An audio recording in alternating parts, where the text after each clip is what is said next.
Welcome back नाजरीन। और अब बात करेंगे कराची शहर में पानी की किल्लत के हवाले से। नॉर्मल वेदर में भी कराची शहर में पानी की किल्लत है और officially Karachi water and sewerage corporation ये बताती है कि कराची को पानी की सप्लाई 50% कम है, जिसकी वजह से उन्हें ये सब मैनेज करना पड़ता है। लेकिन अब गर्मियों का आगाज़ हो चुका है और कराची शहर में भी पानी की किल्लत के हवाले से ज़्यादा आवाज़ें आना शुरू हो गई हैं। हम इस पर बात करेंगे कि क्या वाकई कराची में पानी की किल्लत है, कितना पानी आ रहा है और उसकी आगे डिस्ट्रीब्यूशन कैसे हो रही है, और अभी गर्मियाँ मज़ीद बढ़ेंगी तो फिर लोग क्या करेंगे, कराची के शहरी पानी कहाँ से आएगा, और अगर कराची शहर में वाकई पानी नहीं है तो फिर हाइड्रेंट्स कैसे चल रहे हैं, वाटर टैंकर्स कैसे चल रहे हैं, वो पानी कहाँ से ला रहे हैं, और क्या है कि यानी आप पैसे देंगे तो पानी आपको मिल जाएगा, लेकिन अगर आप पैसे नहीं उसके एक्स्ट्रा देंगे तो फिर आपको कहा जाएगा कि जी पानी नहीं है कराची शहर में। हमारे साथ स्टूडियो में मौजूद हैं जनाब इरशाद खान साहब, जो कि चेयरमैन हैं Muttahida workers union CBA Karachi water and sewerage corporation. अस्सलाम वालेकुम जनाब इरशाद साहब। बहुत शुक्रिया आपका। सवाल मेरा वही है जी कि कराची में क्या पानी की कमी है? देखें जी, पानी की कमी आपको पता है कि आबादी बढ़ रही है और तकरीबन 30% 35% पानी की कमी है, लेकिन उसको बढ़ाकर जो है वो 70% पे और 60% पे और 65% पे ले जाया जाता है। इसके अंदर एक माफिया है जो आपको पता है शुरू से वाटर बोर्ड में काम कर रही है, और ये माफिया जो है वो हर दौर में अपना काम करती है। अभी जब निगरां हुकूमत थी तो शायद ये कमी आ गई थी, आपको पता है पानी की कमी भी बहुत कम थी और दीगर मामलात भी वाटर बोर्ड के अच्छे चल रहे थे, लेकिन जब निगरां हुकूमत ख़त्म हुई और फिर वो एक माफिया का गठजोड़ जो है वो दोबारा से शुरू हुआ, तो फिर पानी की कमी भी बहुत ज़्यादा हुई और वाटर बोर्ड के मामलात भी बहुत ज़्यादा ख़राब हुए। इसके अंदर एक माफिया अपने तौर पे काम करती है और ये माफिया जो है वो मतलब इनका गठजोड़ होता है। ये माफिया जो है वो अपने अफसरान को तैनात कराते हैं, उनके ज़रिए से जो है वो पानी को शॉर्ट कराते हैं। ये एक पूरा खेल हो रहा है। शॉर्ट कराते हैं क्या मतलब? बिल्कुल इसमें ऐसा होता है कि जाहिर सी बात है जब अपने अफसरान तैनात कराते हैं और अपने मनपसंद अफसरान को लगाते हैं तो उनसे तय किया जाता है कि जी आप हमें मंथली क्या दोगे। जाहिर सी बात है वो मंथलियाँ पहुँचा रहे हैं सिस्टम को। जब सिस्टम को मंथली पहुँचानी है तो आपको पता है पानी बिकेगा, पानी शार्ट होगा, मंथली आएगी तो फिर उनका जाहिर सी बात है दाल रोटी चलेगी। इसीलिए वो जो है क्या नाम है अपना हिसाब किताब लगाकर जो है वो जगह पे तैनात होते हैं, और तकरीबन एक माफिया है जो मनपसंद लोगों को जो है वो क्या नाम है अपनी इजारादारी समझती है वाटर बोर्ड को, और अपने मनपसंद लोगों को जो है जहाँ से भी पैसा कलेक्ट होता है, एंटी थेफ्ट सेल है, हाइडेन है या इस तरह के दीगर मेन लाइनें हैं, उसके ऊपर FTM STM WTM इसके ऊपर जो है मनपसंद अफसरान को लगाया जाता है और फिर उनसे मंथलियाँ कलेक्ट की जाती हैं। ये बताइए कि कराची में जो पानी आता है उसके जो बड़े सोर्सेज हैं, एक तो हब से आता है, हब नदी से, और दूसरा धाबेजी से आता है ना जी। तो वहाँ से जो सप्लाई आती है वो क्या पूरी शहर में नहीं पहुँचती? कराची में नहीं, पूरी शहर में नहीं पहुँचती, रास्ते में चोरी होती है ना, रास्ते में चोरी होती है। दीगर मसला ये है कि कभी अभी आपको पता होगा कि 48 घंटों का जो है क्लोजर दिया गया है, हाँ। सफाई का सालाना, कभी भी नहीं हुई। आप तारीख उठा के देख लें। लेकिन जानबूझकर जब आप क्या हुआ फिर ये क्या 2 दिन का आप जब क्लोजर देंगे तो पानी की शॉर्टेज होगी। जाहिर सी बात है 48 घंटे का मकसद है कि जो सप्लाई आप 10 दिन बाद देते थे वो 14 दिन पे चली जाएगी। जब 14 दिन बाद जाएगी तो आवाम तरसेगी पानी के लिए, जब आवाम तरसेगी तो आवाम पानी खरीदेगी, तो इनका धंधा शुरू हो जाएगा। तो आपको पता है अभी हाइडेंट भी चल रहे थे, कुछ 1-2 हाइडेंट बंद किए थे इन्होंने, उनको मुतवातिर से पानी मिल रहा था, बाकी आवाम के लिए जो ना 48 घंटे पानी बंद था। तो ये एक सिस्टम है, जो सिस्टम के लोग हैं वो जो है सिस्टम से जो जुड़े हुए हैं वो जो है MD साहब को भी नहीं चलने दे रहे और जो है अपना मुतवातिर से काम कर रहे हैं, और वो जो है किसी ना किसी अंदाज में पानी को शॉर्ट करते हैं, क्योंकि उनका काम जो है वो सिस्टम को पैसे पहुंचाना है। अब वो पानी चोरी करके पहुंचाएं, पानी को शॉर्ट करके पहुंचाएं, पानी को बेच के पहुंचाएं, जिस अंदाज में भी पहुंचाएं उनको पैसा पहुंचाना है, क्योंकि उनको सिस्टम से जुड़े हुए लोगों ने वहाँ रखवाया है, तो वो उनको सिस्टम को पैसे पहुंचाते हैं, जिसकी वजह से ये किया जाता है। इसके वाले से बात करूंगा, लेकिन जो CO साहब हैं मुझसे भी उनकी बात हुई और इसके अलावा भी वो कहते रहते हैं कि 50% कमी है। ठीक है, मैं आपको बताऊं वो 50% क्यों कहते हैं, वैसे 30% मैंने आपको बताया 35%, लेकिन जाहिर सी बात है जगह जगह चोरी हो रहा है। उसके अलावा जो है वो लाइनों से जो है पानी लीकेजेस है और कई जगह पे लीकेजेस है। आज तक वो लीकेजेस बनी नहीं है, ना बनाई जाती हैं, क्योंकि वहाँ से जाहिर सी बात है टैंकर भरे जाते हैं, वहाँ से जो है आवाम जो है वो क्या नाम है जो नर्सरियाँ हैं उनके लिए पानी चोरी होता है, या जो दीगर जगह हैं उनके लिए पानी चोरी होता है, जानबूझ के लीकेजेस की भी जाती हैं और लाइनों को लीक भी किया जाता है। तो ये मुतवातिर से खेल हो रहा है और इसके अंदर पूरा एक सिस्टम जुड़ा हुआ है, पानी को लीक करने का, पानी को बेचने का, पानी को डिले करने का, मोटरें ख़राब करने का, के इलेक्ट्रिक को फोन करके लाइट बंद कराने का, ये पूरा एक सिस्टम है। और ऐसा पूरा होता है? जी ऐसा ही है जी, बिल्कुल लाइट बंद कराई जाती है फोन करके बाकायदा, लाइट बंद हाँ कराई? बिल्कुल बंद कराई जाती है। सिस्टम पूरा जो है वो एक चल रहा है और उस सिस्टम के तहत जो है ये सारा तो ये काम कभी हो रहा तक नोटिस में नहीं आया कभी? है। नोटिस में आती है, लेकिन जाहिर सी बात है जो सिस्टम से जुड़े हुए लोग हैं वो बड़े हाई फाई लोग हैं। सिस्टम आप कह रहे हैं दोबारा से शुरू हो गया? बिल्कुल शुरू हो गया, सिस्टम चल के रहा है, लेने देने दोबारा शुरू हो गए? बिल्कुल बिल्कुल सब चल रहा है और सिस्टम चल गया है। मैं आपको बता रहा हूँ कि पिछले महीने जो है फिर ठेकेदारों को 35 करोड़ रुपए की जो है पेमेंट की। अभी हमारी परसों एमडी 35 साहब करोड़ रुपए से जी हमारी एमडी साहब से मीटिंग हुई और हमने उसमें ये एक बात महीने में? उठाई है। एक एक महीने की 35 करोड़ रुपए हर महीने, आपको पता है 35, 40 और 50 तक पहुंच जाती है ये पेमेंट हर महीने ठेकेदारों को दोबारा की से उसी जाती लेवल पे आ गई है है। जैसा बिल्कुल पहले डमी चला। फाइलों पे हो रही है, डमी फाइलों पे ठेकेदारों को पेमेंट हो रही है। इसका पैसा जो है कहाँ जाता है, ये सिस्टम के लोग पहुंचाते हैं और मुतवातिर से पहुंचा रहे हैं। तकरीबन मेरे ख्याल से कुछ 6-7 करोड़ रुपया मंथली जो है वो पहुंचाया जाता है सिस्टम को। अच्छा, जी बिल्कुल। ये बताएं कि मुलाजमीन का क्या हाल है? मुलाजमीन मुलाजमीन के वाजिबात कहाँ मिले? कितने लोगों के वाजिबात बाकी हैं? इससे मुलाजमीन परेशान दावे है। तो बड़े 3 महीने पहले हमने आपसे एक प्रोग्राम किया था, उसमें हमने आपको बताया था कि 12,000 मुलाजमीन हैं। 12,000 से बढ़ गए, कम नहीं हुए। अब आप खुद सोच लें कि मुलाजमीन के वाजिबात बढ़ते चले जा रहे हैं। इफ्तिखार शाह साहब थे इफ्तिखार शाह साहब, तो एक बड़ा अमाउंट उन्होंने बताया। इफ्तिखार शाह साहब ने 3 महीने के अंदर जो है वो तकरीबन 85 से 90 करोड़ रुपए मुलाजमीन को दिए। उन्होंने ठेकेदारों की पेमेंट बंद कर दी थी, उनको हटाया सिस्टम ने। इफ्तिखार शाह साहब को सिस्टम ने हटाया है। सिस्टम ने हटा के जो है वो जाहिर सी बात है सिस्टम वाले लोगों को जो है वो राइज कर दिया दोबारा। सिस्टम रुक गया था, उन्होंने रोक दिया था। ठेकेदारों को 1 महीने उन्होंने 5 करोड़ दिए थे, दूसरे महीने इधर उधर से फोन आने के बावजूद उन्होंने सिर्फ 10 करोड़ रुपए दिए, जो जायज समझते हैं हम कि ठीक है जी ठेकेदार काम करते हैं, उनको जो है ना जायज पेमेंट दी जाए। लेकिन ये समझ में नहीं आती कि मुलाजमीन के वाजिबात जो है वो तकरीबन 5.5 अरब रुपए पे पहुंच गए हैं और आप ठेकेदारों को हर महीने जो है वो 40, 45, 35 और 30 करोड़ रुपए जो है हर महीने आप देते हैं। मुलाजमीन को जो है ना वो 2 करोड़, पिछले महीने इन्होंने हमसे कहा कि जी हम जो है क्या नाम है लीविंग कैशमेंट दे रहे हैं, तनख्वाहें टाइम पे दे रहे हैं, तो हमारे पास जो है बकाया देने के लिए रकम नहीं होगी। तनख्वाहें हो गई हैं, आज हो जाएंगी। लेकिन ये है कि जाहिर सी बात है जो मुलाजमीन के वाजिबात हैं वो कौन अदा करेगा। हमने एमडी साहब से कहा था स्क्रैप भेज दें, वो भी अब तक नहीं बिक पाया। फिर हमने एमडी साहब से कहा स्क्रैप का क्या हुआ? वो तो स्क्रैप चोरी हो रहा है, स्क्रैप चोरी हो रहा है, तमाम अफसरान उसमें मुलविस है, जगह जगह से चोरी हो रहा है। TP1 से चोरी हो रहा है, धाबी जी से चोरी हो रहा है। एमडी साहब को बता चुके हैं कि चोरी हो रहा है, लेकिन उसके बावजूद कोई सुनवाई नहीं है। कोई एक्शन नहीं लिया उन्होंने?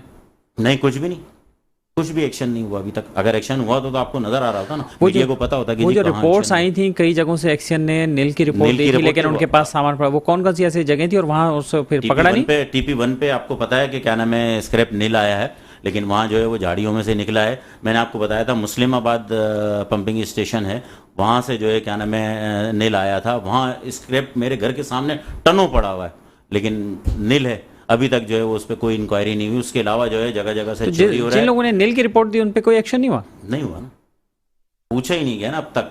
कमेटी जो है अपना काम कर ही नहीं पा रही। आज कमेटी की मीटिंग थी, अभी मुझे 10 मिनट पहले फोन आया है कि जी वो कमेटी की मीटिंग और आप आ जाए। मैंने बोला मैं नहीं आ रहा, इसलिए कि मुझे प्रोग्राम में भी जाना। दूसरी चीज़ ये, आप एजेंडा तो निकालें, किस चीज़ पे मीटिंग कर रहे हैं, क्या मामला हैं, क्यों मीटिंग की इतला 10 मिनट पहले बुलाते हैं? 10 मिनट पहले जो ना, कोई इसका एजेंडा नहीं होता कोई पहले, हफ्ता पहले या 5 दिन पहले? यही मसला एक खेल हो रहा है। हमने कहा पहले हमें बताई जाए क्वांटिटी कितनी उठेगी, किस किस जगह से उठेगी, हम उस जगह को चेक करेंगे। और हमने ये भी मुतालबा किया, हमने लेटर लिखा बाकायदा एमडी साहब को कि मीडिया और FIA के लोग वहाँ मौजूद होने चाहिए, लेकिन कोई सुनवाई नहीं है, कोई कुछ भी नहीं हो रहा। डिस्पोजल कमेटी बन रही थी सुना, वो डिसॉल्व कर दी है। उसी कमेटी से जो है वो दोबारा ये सारा स्क्रैप उठवाएंगे जो कमेटी पहले बनाई गई। तो अब अगर उन्होंने उसको ऑक्शन कर दिया है तो फिर वो नहीं जाएगा तो और भी चोरी हो जाएगा, तो वो ठेकेदार उठाएगा जिसने इतने पैसे भरे होंगे ऑक्शन? ठेकेदार तो किलो वेट के हिसाब से उठा रहा है ना कि जी जितना उसको वेट दिया जाएगा वो उतनी पेमेंट कर देगा। लेकिन जो चोरी होगा वो मैं और आप थोड़ी खरीदेंगे, वो भी तो ठेकेदार ही खरीदेगा ना। थोड़ी सी कम कीमत पे खरीद लेगा। अगर यहाँ उसने 10 रुपए लगाए तो वहां 8 रुपए में खरीद लेगा। वो बेचेंगे यही लोग, इन्हीं की पेमेंटें बनेंगी। जो बैठे हुए चोर बाजारी, इन्होंने सारी जिंदगी, जितने भी ये लोग हैं जो इस सिस्टम से जुड़े हुए लोग हैं, इन्होंने वाटर बोर्ड को दीमक की तरह चाटा है, आज भी चाट रहे हैं। वाटर बोर्ड को खा गए ये लोग। और एमडी साहब जब पहले दिन आए थे, मैंने उनसे पहले भी प्रोग्राम में आपको बता चुका हूँ कि एमडी साहब उस सिस्टम को तोड़ नहीं पा रहे, मजबूर हैं या पता नहीं एमडी साहब कह तो रहे थे कि हम कर लेंगे, चीजें बेहतर कर लेंगे। कुछ भी बेहतर नहीं हुआ। आप मुझे बताएं ना, मैंने आपको बताया कि मुलाजमीन के वाजिबात 12,000 से तजावुज करके हैं। 12,000 तजावुज कैसे करेंगे? आपके मुलाजमीन तो 9,000 कुछ है। रिटायर्ड मुलाजमीन भी तो है ना, ये रिटायर्ड मुलाजमीन की बता रहा हूँ, ये हाजिर सर्विस मुलाजमीन नहीं है, उनका तो ज्यादा से ज्यादा फंड है। जो रिटायर्ड मुलाजमीन है उनके वाजिबात हैं 12,000 से तजावुज कर गए, लेकिन उनके वाजिबात जो है वो अदा नहीं हो रहे, और तादाद जो है ना हर साल में जो है कुछ लोग रिटायर होते हैं, उनकी तादाद इफ्तिखार शाह साहब के टाइम पे तो लोगों को खुद ही डायरेक्ट उनके अकाउंट में पैसे जा रहे थे, किसी को देने दिलाने नहीं पड़ रहे थे। आपके उसमें जा रहे थे ना, अब नहीं जा रहे ना। मुझे बता दें किसको दिए इन्होंने पैसे, किसी को भी नहीं। अब महीना कितने पैसे दे रहे हैं एम्प्लॉइज को? एम्प्लॉइज दे ही नहीं रहे ना। इस रमजान शुरू रमजान से लेके आज तक नहीं दिए। अगर मुश्किल से दिए होंगे तो 1 करोड़ रुपए भी नहीं दिए। ये कोई रकम थोड़ी है, वो भी उनको दिए जो इमरजेंसी एमडी साहब कमिटमेंट किया था। एमडी ने आपसे जो कमिटमेंट किया था कि एम्प्लॉइज को हम 20 करोड़ हर महीने का कमिटमेंट था ना, वो पूरा हो रहा है? नहीं पूरा हुआ। इस पिछले 2 महीने में नहीं पूरा हुआ। हमने एमडी साहब से नोटशीट अप्रूव कराई 5 करोड़ रुपए की, और फीफो की मद में 15 करोड़ रुपए की। वो रमजान से पहले की अप्रूव है, आज तक उस पर काम नहीं हुआ। अभी कह रहे हैं कि जी अगले हफ्ते में काम करेंगे। फिर पैसा कहाँ जाता है? तो रिकवरी कितनी है आपको? अब रिकवरी कितनी कहाँ है? मैंने आपको बताया 1 अरब से ऊपर की तकरीबन। मैं आपको बता रहा हूँ 1.5 अरब के लगभग है। इस बार मेरे ख्याल से 1.45 या 1.46 आई। तो बहुत अच्छी रिकवरी है। तो अच्छी रिकवरी और बढ़ती चली जा रही है, कम नहीं हो रही। लेकिन उसके बावजूद जो है वो मैंने आपको बताया सिस्टम को पैसा जा रहा है। मैंने आपको बताया 35 करोड़ रुपए जो सिस्टम को गया ना, ठेकेदारों के जरिए घुमा के। सारी डमी फाइलों पे तो काम हो रहा है। अच्छा, में जमीन में क्या दफना दिया किसी को क्या पता, कौन चेक कर रहा है जमीन खोद के? कोई कमेटी भी बनाई थी एमडी ने इस हवाले से, जो फाइलें दोबारा चेक करने के लिए रीचेक और ये वो? कुछ भी नहीं है, सब खेल हो रहा है। मुझे बताया ना, अगर ये होता तो ठेकेदारों की पेमेंट ही रुक जाती। ठेकेदार सारे जो है डमी फाइलों पे पेमेंट ही तो ले रहे हैं, क्यों नहीं रुक रही वो फाइलें? अगर वो ये इतलात थी पहले कि वो जो चेक्स होते थे वो कोई अमला फाइनेंस का और इनका अमला मिल मिला के कोई कैश ले आता था बैंकों से, ये वो, और कुछ प्राइवेट लोग भी इसमें इन्वॉल्व थे, काम कर रहे थे। क्या वो है अभी भी सिस्टम? हाँ बिल्कुल, दोबारा जाहिर सी बात है सारा सिस्टम जो है दोबारा चल रहा है, बिल्कुल चल रहा है। हेल्थ के हवाले से बताइए क्या पोजीशन रही है अस्पतालों में? अस्पताल डाउ ने बंद कर दी थी सर्विसेज, फिर और डाउ ने बंद की हुई है। डाउ थोड़ा सा जो है वो मेरी 2-3 दफ़ा उनसे बात हुई है। डाउ मान नहीं रहा, वो ये कह रहा है कि हमारे 13 करोड़ रुपए हैं आपके ऊपर जो लाइन अप हैं, अभी हमारे चेक सेक्शन में भी नहीं पहुंचे। तो हमारी उनसे बातचीत चल रही थी। अभी पहले मैंने 5 करोड़ बोले थे, अब हम 7 करोड़ देने के लिए तैयार हैं, लेकिन वो कह रहा है कि 10 करोड़ रुपए देंगे तो हम ऑन करेंगे, और उससे जो है पहले हम ऑन नहीं करेंगे। लेकिन ये कि आज से इंशाल्लाह हमारा पटेल हॉस्पिटल ऑन हो गया है। अच्छा। और अब सैफी और दूसरा एक बड़ा हॉस्पिटल है, क्या नाम है वहाँ पे आउट स्टेशन के मुलाजमीन के लिए, वो भी इंशाल्लाह अगले हफ्ते में स्टार्ट हो जाएगा। तो ये हम मुतबादिल में दे रहे हैं मुलाजमीन को फैसिलिटीज़। कुछ हॉस्पिटल हमारे ऐसे हैं जो इसी सिस्टम से जुड़े हुए हैं, हॉस्पिटल भी सिस्टम से जुड़े हुए हैं, जो हॉस्पिटल भी फेक बिलिंग करते हैं। मैं आपको बता दूं, हील पार्क जो है हमारी फेक बिलिंग कर रहा है, हमारे एक मुलाजिम को नहीं लेता। मुलाजमीन अगर वहाँ चले जाएं तो वो धुतकार के भगा देता है, लेकिन उसके बावजूद एक कोई वीडियो भी चली थी कि बहुत मुलाजिम की तबीयत खराब थी तो हिल पार्क ने भी नहीं लिया उसको, वापस आ गया। जी बिल्कुल बिल्कुल, वो किसी भी मुलाजिम को नहीं लेता है। या तो मेरा फोन पैसे किस बात की, बिलिंग किस बात की करता है? बिलिंग वो लाखों रुपए में कर रहा है, लाखों रुपए में बिलिंग ले रहा है। एक मिनिस्टर के भतीजे हैं, वो वहाँ के लिए फ़ोन करते हैं कि जी इनकी पेमेंट कर दें। ये है सिस्टम सारा, ये चल रहा है। तो जब मरीज ही नहीं ले रहे तो फिर बिल किस बात का? बिल जाली बनाते हैं ना, जाली बिल बनते हैं। सिस्टम से जुड़े हुए लोग हैं, वो पहुंचाते हैं उनको चीज़ें, वो जाली बिल बना के भेज देते हैं, लाखों रुपया ले रहे हैं यहाँ से। और बाकी मुलाजमीन के जनरली हेल्थ के लिए क्या हो रहा है? अब ओपीडीज आपकी फाल हो गई हैं, कहाँ हैं, कहाँ अब नहीं है? आउट स्टेशन की क्या सूरत हाल है? देखिए जी, आउट स्टेशन पे भी हमने डॉक्टर बिठा दिए हैं। वहाँ पे डॉक्टर बैठे हुए, हमारे 2 डॉक्टर वहाँ ओपीडी कर रहे हैं, और यहाँ पे भी हमारे डॉक्टर बैठे हुए हैं। लेकिन जाहिर सी बात है वो फैसिलिटीज़ जो हम देना चाह रहे हैं मुलाजमीन को, वो हम मतलब प्रोवाइड कर नहीं पा रहे। उसके अंदर जो सिस्टम जो है हमें परेशान करता है। अगर मिसाल के तौर पे 7 करोड़ रुपए नहीं मान रहा तो 10 करोड़ दे देना डाव को, क्यों नहीं दे रहे? डाव एक अच्छा हॉस्पिटल है, अगर उसके ड्यूज हैं तो वो तो आपको देने ही है ना, आज या कल आपको देने, कल भी देने। अच्छा, दूसरी चीज़ ये कि डाव आपको पता है एक रफाई इदारा है, और वो जो है किसी को कुछ देता नहीं है, तो जब कुछ मिलेगा नहीं तो उसकी पेमेंट भी नहीं होगी। तो इसीलिए जो है उसको इल्तवा में डाला जाता है, उसको पीछे की तरफ धकेला जाता है। लेकिन अभी अच्छे 2 हॉस्पिटल, ये भी जाहिर सी बात है दोनों जो है वो अच्छे हॉस्पिटल है, पटेल और सैफी, ये इंशाल्लाह ऑन हो जाएंगे तो कुछ कमी आ जाएगी। लेकिन हमें डाव को ऑन कराना है, भले वो 10 करोड़ मांगे, 12 करोड़ मांगे, लेकिन जाहिर सी बात है सिस्टम को पैसे पहुँचाए जा रहे हैं, डाव को नहीं दिए जा रहे। ये अगर 35 करोड़ जो इनको ठेकेदारों को दिए तो डाव को दे देते अगर 10 करोड़, तो कोई बड़ी बात थोड़ी थी। जाहिर सी बात है आपकी मुलाजमीन को फैसिलिटेट कर रहा है, लेकिन नहीं हो पा रहा। दूसरी चीज़ ये, अभी एमडी साहब ने हमसे कहा था, आपको बताता चलूँ कि हम जो है क्या नाम है इसको इंश्योरेंस की तरफ लेके जा रहे हैं, मेडिकल को।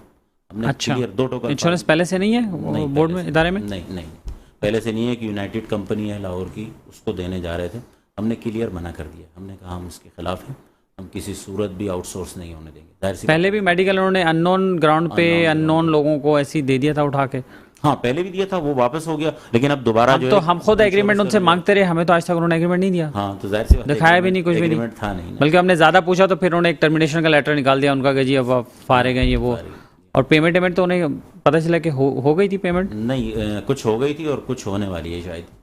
वहाँ से उनके लिए भी एक मिनिस्टर साहब के फ़ोन आ रहे हैं, एमडी साहब मजबूर हो जाते हैं, एक मिनिस्टर का फ़ोन आ रहा है कि जी इनका ये काम कराएं। अच्छा जी हाँ, मिनिस्टर साहब डायरेक्ट इन्वॉल्व हो गए उसमें भी कि जी ये मैडम साहिबा का जो है ये बिल करवाएं और जो है वो इनकी पेमेंट जो है वो किसी सूरत भी करवाएं। तो मेरे ख्याल से अभी एक बिल है उनका 94 लाख रुपए का है शायद, वो मेरी नज़र से गुजरा है कि वो होने वाला है। तो ये है कि सिस्टम से जो जुड़े हुए लोग हैं वो अपना काम अपने अंदाज में कर रहे हैं और वो तय करते हैं, मामला को तय करने के बाद जो ना कराची को तबाह व बर्बादी की तरफ लेके जा रहे हैं। चाहे वो पानी के मामलात हों, चाहे वो हमारे मेडिकल के मामलात हों, चाहे वो जो है हमारे चेक सेक्शन के मामलात हों, दीगर मामलात हों। जाहिर सी बात है सिस्टम से लोग जुड़े हुए लोगों को पैसा चाहिए, जब पैसा चाहिए वो तय करके लाते हैं तो फिर ख़राबी की तरफ चीज़ें। अब वो फाइनेंस डिपार्टमेंट में कौन है इंचार्ज, अब डीएमडी कौन है? डीएमडी जो है वो एमडी साहब खुद हैं, समझ लें। डीएमडी की पोस्ट खाली है इस वक्त और सीनियर डायरेक्टर हैं इमरान जैदी साहब और आमिर रशीद साहब हैं डायरेक्टर। तो ये कि सिस्टम जो है वो चल रहा है। आमिर रशीद साहब को चार्ज दिया हुआ है फिलहाल? आमिर रशीद साहब को चार्ज दिया हुआ है और इमरान जैदी को भी दिया हुआ है, दोनों चला रहे हैं। तो इंश्योरेंस वाली बात बताइए, क्या इंश्योरेंस में फिर ये हेल्थ आपका फिर आउटसोर्स कर रहे थे? क्या आइडिया क्या था? नहीं होने देंगे ना, मना कर दिया, बिल्कुल क्लियर मना कर दिया। ये एक यूनाइटेड कंपनी है, हमने उनको बताया है कि जी दीगर इदारों में चेक तो कर लें पहले आप, जिनको इन्होंने इंश्योरेंस दिया है उन इदारों को तो चेक करें, वो तबाही बर्बादी की तरफ चलेगा। उनका मेडिकल ख़त्म हो गया है और फिर एक जो है क्या नाम है लिमिट होती है, उसके अंदर इस लिमिट के ऊपर अगर हमारे को इलाज कराना हो तो फिर उन्होंने बहुत सारी चुरंगियाँ घुमाई, लेकिन हम माने नहीं। हमने कहा हम इस चीज़ को नहीं मानते, हम मेडिकल को आउटसोर्स नहीं करने देंगे। ये जितने बड़े इदारे इतने मुलाजमीन के साथ, तो उनके तो अपने भी अस्पताल होते हैं। अपने अस्पताल का हमने उनसे बोला, मैंने बोला हमारे पास काफ़ी सारी जगह हमारी कब्जा हो रही हैं, हम जानबूझ के केस हार जाते हैं, हमारा वकील पेश नहीं होता, इतनी बड़ी फर्म आपने ली हुई है। जाहिर सी बात है हम 2 केस हार गए ज़मीनों के। एक जो है वो मुगला की भी फर्म हायर की हुई, आपके रेगुलर नहीं है बंदे? रेगुलर नहीं फर्म हायर की हुई, लेकिन मसला ये है कि वो भी उस अंदाज में केस लड़ नहीं पा रहे ना, जब भी तो हम 2 ज़मीनों के केस हार गए। अच्छा, दूसरी चीज़ ये कि क्या नाम है, अभी एक और बात एमडी साहब ने की कि हम जो है वो बिलिंग को भी आउटसोर्स करने जा रहे हैं।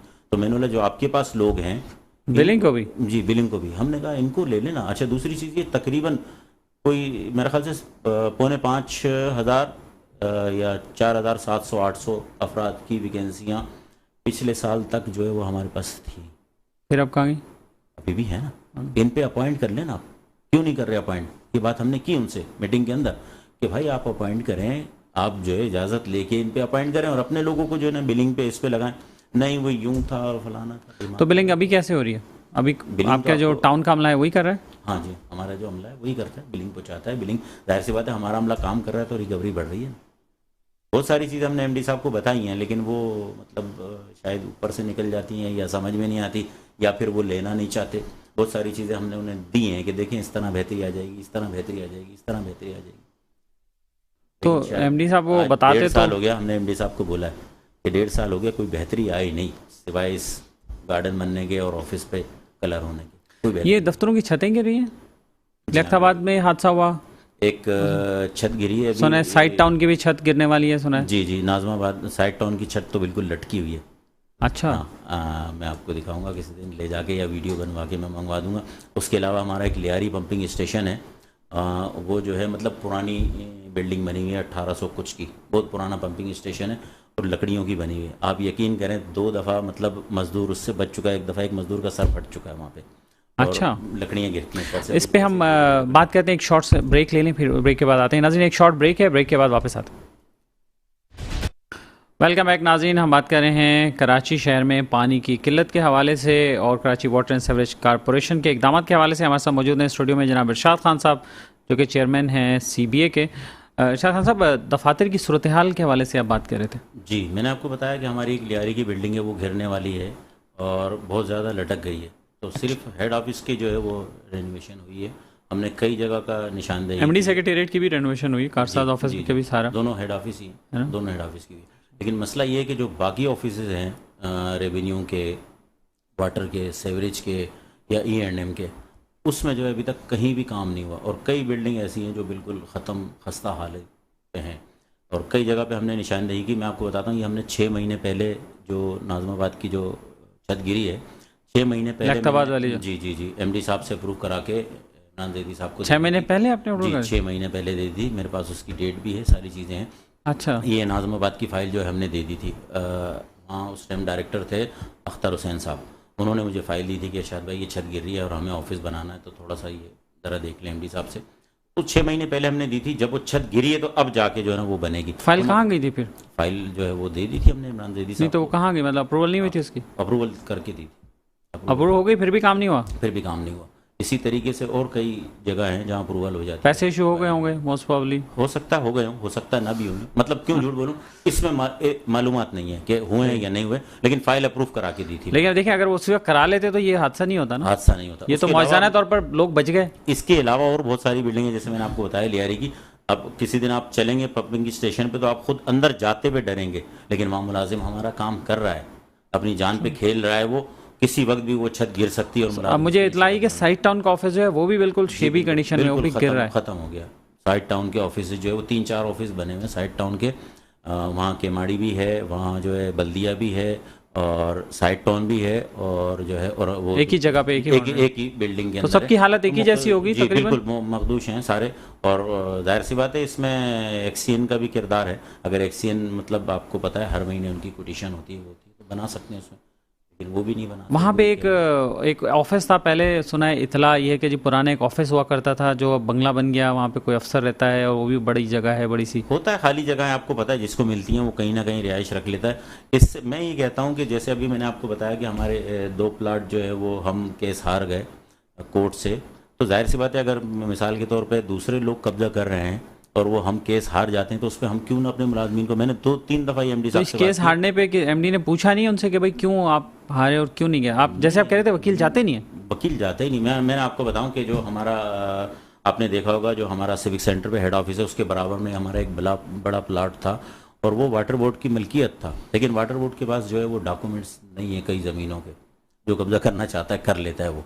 तो जाहिर सी बात है कई ज़मीनों के जब डॉक्यूमेंट्स नहीं है तो उन्होंने केस किया कोर्ट के अंदर कि जी हमारी ज़मीन है जंग वालों ने, और वो केस जो है ना वो हमारे जो वकील मीडिया का थे नाम वो नहीं लेते हम ऐसे। नहीं लेते, ठीक है, लेकिन जाहिर सी बात है वो उन्होंने अपना किसी मीडिया हाउस अपना जो है वो उन्होंने वो लगा दिया, बैनर लगा दिए। तो हाँ, इसलिए- दीवार पे तो नाम दीवार अब पे लिखे हुए उन्होंने थे, नाम देखा लिख था दिया। मैंने भी। लेकिन फिर भी वो केस जीत गया और हमारा वकील वहाँ पेश नहीं हुआ। उसके अलावा वकील हमारा पेश ही जो- नहीं हुआ आपका? पेश ही नहीं हुआ। हमारा कोरंगी इंडस्ट्रियल एरिया में जो है एक प्लाट था जिसमें हमारी जो ये है वो कॉलोनी जो बनी आपका हुई थी। पंपिंग स्टेशन 2 है उसके नोटिस आ रहे हैं और मुलाजमीन परेशान घूम रहे थे वही- बच्चों वही- समेत, मैंने देखा है। हमारा जो है वो वहाँ रिहाइश रखी हुई मुलाजमीन, और कई सालों से वो वहाँ रह रहे हैं। मुलाजमीन को तकरीबन 20-20, 25-25 साल हो गए जो वहाँ रिहाइश पजीर हैं, और कुछ मुलाजमीन उसमें ऐसे हैं कि जिनके वालिद वहाँ थे और अब उनके नस्ल दर बेटे नस्ल जी उनके बेटे जो है वो वहाँ अपॉइंट हो गए हैं और उनके नाम ट्रांसफर हो गया है, लेकिन फिर भी उसके बावजूद जो है वो हम केस हार गए। केस क्यों हारे? क्योंकि वकील कमजोर था हमारा। अच्छा, उसका भी केस हुआ था और वो केस हुआ है बाकायदा तौर पे, वो केस जीत उसके गया। बाद ये नोटिस आ रहे हैं। उसके बाद ये नोटिस आ रहे हैं। तो जाहिर सी बात तो है इसके अगर वाला वहां से भी वो निकलना ही पड़ेगा। इसी तरीके से अगर नोटिस आते रहे और लोग जगह कब्जा करते रहे तो मैंने एमडी साहब से मुतालबा किया कि मुलाजमीन को दे दें, वो अपनी रिहाइश रख लेंगे इसके अंदर। मुलाजिम साहब जब चाहे खाली करा सकते हैं ना, उसकी तनख्वाह रोक लें, उसकी पेंशन रोक लें, रिटायर हो गया आप कुछ भी कर सकते हैं, वो खाली कर देगा। लेकिन एक गैर आदमी जो कब्जा हो गए वो तो आप खाली नहीं करा सकते, वो खाली कभी भी नहीं हो सकते आप। तो इससे बेहतर ये एमडी साहब से यही हमने मुतालबा किया कि ये ज़मीनें आप दे दें, मुलाजमीन अपने तौर पर बना के उसमें रिहाइश रख लेंगे। ये महमूदाबाद में भी यही हुआ सीन? जी महमूदाबाद में भी हुआ है। जाहिर सी बात है आपको पता है जगह जगह जो है वो कब्जे हो रहे हैं और जगह जगह जो है मामला चल रहे हैं, लेकिन मेरी समझ में नहीं आ रही कि क्यों आंखें बंद की जा रही हैं या कहाँ से। ये वैसे जब एमडी साहब आए थे तो शुरू में ज़मीनों के हवाले से बड़ा इन्होंने कहा था कि हम हिफाजत करेंगे और चीज़ें होंगी और ये होगा वो। बड़ी माजरत के साथ मैंने मीटिंग में एमडी साहब को कह दिया है कि एमडी साहब 1.5 साल हो गया जीरो, जहाँ थे वहीं खड़े हैं जीरो ना। देखते हैं 12,000 से ऊपर मुलाजमीन थे, आज भी 12,000 से ऊपर हैं। ठीक है जी, वाजिबात जो है वो इनके जब ये आए थे तो उस टाइम 3.5 अरब रुपए थे, आज 5.5 अरब रुपए हो गए, बढ़ गए। अच्छा दूसरी चीज़ ये पानी में कहाँ बेहतरी आई, एक जगह बता दें मुझे, या कहीं की जो है हम ये समझेंगे जी कराची की जो लीकेजेस थी वो खाली आपने जो है टोटल बनवा दी है। अब मेन लाइनों पे या दूसरी लाइनों पे जो बड़ी लाइनें हैं उस पर अब कहीं भी लीकेजेस नहीं है। कहीं मुझे एक चीज़ तो बताएं किसी चीज़ में बेहतरी। अभी जो 48 घंटे का शटडाउन किया था उन्होंने कहा तो यही प्रेस रिलीज जारी किया कि हम लीकेज जो है वो बंद कर रहे हैं। नहीं कुछ भी नहीं बंद हुआ ना। आपको आज भी आपके पास कई वीडियो आती हैं, कल भी हमारे पास वीडियो आई हैं कि जी अभी भी लीकेजेस हैं। और इसमें मैं आपको बता दूं कि मुत्तहिदा वर्कर फ्रंट के अलावा मुत्तहिदा कौमी मूवमेंट के जो MNA MPAs हैं वो रोज़ाना की बुनियाद पे जो MD साहब से मीटिंग कर रहे हैं पानी के हवाले से, लीकेजेस के हवाले से, पानी शॉर्टेज के हवाले से। इस पर लगातार जो है वो हमारे मामला चल रहे हैं और शायद किसी दिन भी बड़ा एक मुजाहरा जो है वो इनको देखने में नज़र आएगा पानी की। है ऐसा प्लान कर लिया? ऐसा है, रास्ते जुदा होने को है लग रहा है? जी बिल्कुल। अगर रास्ते जुदा नहीं हुए तो साथ रहते हुए शायद जो है वो मुजाहरा कर दें, लेकिन होगा एक बड़ा मुजाहरा जो है ना वो अगर हमें इजाज़त दी तो हम कर देंगे, वरना आपको पता है MNA MPA तैयार बैठे हैं, इसलिए कि MNA MPA जो है वो डिलीवर करने गए हैं, जितनी भी आवाम है उनको डिलीवर करने गए हैं। जाहिर सी बात है जब डिलीवर नहीं कर पाएंगे तो फिर वो आपको पता है रिटर्न मारेंगे इनकी तरफ, जब बैग मारेंगे तो फिर ये परेशान हो जाएंगे, आवाम का एक हुजूम होगा और परेशान हो जाएंगे। तो उससे पहले जो है मामलात को कोशिश करें दुरुस्त करें। और मैंने उस दिन भी मीटिंग में कहा कि MD साहब ये शिकंजा तोड़ें, इस चेन को तोड़ें, जो सिस्टम है सिस्टम को तोड़ें। ये जो मनमानी अफसरान जो जगह जगह तैनात किए जाते हैं फिर उनसे जो है ना पैसे कलेक्ट किए जाते हैं, ये आपको परेशान कर रहे हैं। जिस टाइम चाहते हैं रिकवरी बिठा देते हैं, जिस टाइम चाहते हैं रिकवरी उठा देते हैं, जिस टाइम चाहते हैं पानी डाउन कर देते हैं, जिस टाइम चाहते हैं पानी को अप कर देते हैं। ये इनके पास सिस्टम है पूरा, और जब चाहते हैं अपनी मर्जी से पानी को चला रहे हैं। MD साहब बेबस हैं। MD साहब जब तक ये शिकंजा नहीं तोड़ेंगे MD साहब नहीं चल सकते। ये मैंने MD साहब को पहले दिन भी बात की थी और आज मैं आपके तवज्जुह से MD साहब को बताना चाहता हूँ कि शायद अगर MD साहब ने ये शिकंजा नहीं तोड़ा, ये चेन नहीं तोड़ी, तो शायद MD साहब ना रहें। ये मैं आपको बता, क्योंकि मामलात इस हद तक पहुँच गए। अच्छा, अवाम भी गुस्से में है, अफसरान भी गुस्से में। जाहिर सी बात है जो अफसर सिस्टम के साथ चल रहा है वो मज़े में, वो मज़े में है, वो खुश है, वो आंखें बंद किया हुआ है। और वो जो सिस्टम के साथ चलने वाला आदमी है, जो सिस्टम में आएगा वो उसके साथ चलेगा, चाहे वो ये MD साहब हो चाहे वो दूसरे MD साहब हो। गलत ही है सही, लेकिन वो दूसरे के साथ जुड़ जाएगा। लेकिन जो अवाम है, जो मुलाजमीन हैं, जो ऐसे अफसरान हैं जो काम करना चाहते हैं वाटर बोर्ड में, उनको खड्डे लाइन लगाया हुआ है। तो जाहिर सी बात है वो MD साहब के साथ थोड़ी खड़े होंगे, कभी भी नहीं खड़े होंगे। वो कहेंगे इन्होंने कुछ भी नहीं किया, कुछ तो डिलीवर करें, कुछ तो फ़ायदा दें। हमारा लीविंग कैशमेंट तो इन्होंने कर दिया था, अफसरान का अभी तक नहीं किया। ईद गुजरे हुए कितने अरसा हो गया? अच्छा, ईद गुजरे हुए जो है मेरे ख्याल से आज 1.5 महीने से ऊपर हो गया। लेकिन जो अफसरान का जो लीविंग कैशमेंट है अभी तक नहीं दिया इन्होंने। और आप यकीन करें मुझे अफसरान के फ़ोन आते हैं कि आप बोलें MD साहब से मेहरबानी करें, हमारी भी जो लोग मज़े में हैं वो तो नहीं कर रहे, लेकिन जो मज़े में नहीं है वो तो कर रहे हैं फ़ोन। इरशाद भाई मेहरबानी करें MD साहब से बोलें कि हमारा ये लीविंग कैशमेंट तो अदा कर दें, परेशान हैं, बच्चों की फीसें देनी हैं, दीगर मामलात हैं, हम इस आसरे में थे कि मिल जाएगा ईद पे। और वाजबात वगैरह तो मिलने चाहिए। वो तो कब से वही मतलब पोजीशन है कि जूतियां घिसा रहे हैं लोग, जो मुलाजिम रिटायर हो गया उसमें इंतकाल कर गया, उसके लवाकिन जो हैं वो घूम रहे हैं। देखें अख्तर शाहीन साहब, आपकी भी बड़ी अच्छी नज़र है वाटर बोर्ड पे और आप भी इस पर रिसर्च करते हैं। जब तक ये सिस्टम बंद नहीं होगा ये पेमेंटें अदा नहीं होगी। इस सिस्टम को बंद होना चाहिए। ये सिस्टम बंद होगा, पैसे पहुंचाने का तरीका बंद होगा, तो मुलाजमीन के वाजिबात इफ्तिखार शाह साहब कर रहे थे ना, उन्होंने दबाव भी लिया, सब कुछ लिया, अपनी सीट खो दी, लेकिन दबाव से नहीं हटे। वो दे रहे थे मुलाजमीन को पैसा। दबाव लेने वाला आदमी चाहिए कि जी सिस्टम को बंद किया जाए, मैं नहीं पहुँचाऊँगा पैसे। मैंने आपको बताया कि 6-7 करोड़ रुपये मंथली जो है वो वहाँ पे पहुँचाए जा रहे हैं। तो जाहिर सी बात है जब 6-7 करोड़ रुपए मंथली पहुँचाए जा रहे हैं तो वो एंटी थेफ्ट सेल से भी लिए जाते हैं, हाइडेन से भी लिए जाते हैं, वो फिर सबसॉइल से भी लिए जाते हैं, वो फिर चेक सेक्शन से भी लिए जाते हैं, दीगर जगहों से लेकर फिर वो पहुँचाए जाते हैं। तो हर जगह पे फिर करप्शन है। बहुत शुक्रिया आपका इरशाद खान साहब, आपने काफ़ी तफसीली गुफ्तगू की और वाटर कॉर्पोरेशन के हवाले से और पानी की किल्लत के हवाले से भी हमें बताया। अगेन बहुत शुक्रिया आपका। और नाज़रीन, इसके साथ ही अपने मेज़बान अख्तर शाहीन रिंद को आज के शो से इजाज़त दीजिए। अपना ख्याल रखिएगा। अल्लाह हाफ़िज़।